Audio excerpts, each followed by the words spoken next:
এই কি হচ্ছে এগুলো? আমার উইশ লিস্ট তৈরি হচ্ছে। কিসের উইশ লিস্ট? গোল্ডের সব উইশ লিস্টগুলো তৈরি হচ্ছে আমার। তুমি প্রত্যেকবার ভুলে যাও, ওই জন্য করছি। প্রথমে কি?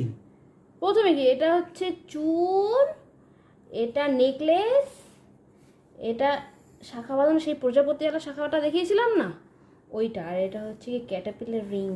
এগুলো তো সবই আছে তোমার। হ্যাঁ আছে, এই ডিজাইনগুলো নেই না? কি? এই ডিজাইনগুলো নেই? না, এই ডিজাইনগুলো, আরো এই ডিজাইনগুলো আরো ওইখানে দেখো, আমি দেখে বুঝিয়ে দিচ্ছি। আরো কিছু বাকি আছে নাকি? হ্যাঁ আছে, একটু আছে, দাঁড়াও, আর অল্প একটু আছে। হ্যাঁ ধরো তুমি প্রত্যেকবার ভুলে মানে বলে বলো কি বলো এগুলো কি, ওই জন্য এবার যাতে আর ভুলে না যাও। ওই জন্য। আর এবার থেকে কী করবে বলো তো, এই উইশ লিস্টটা তুমি মনে রাখবে, ঠিক আছে? দোকানে যাবে, নিজে নিজে কিনবে, কিনে নিয়ে আসবে আর আমাকে সারপ্রাইজ দেবে। এটা কি? এটা ওই তুমি বলেছিলে না সেই রাজজন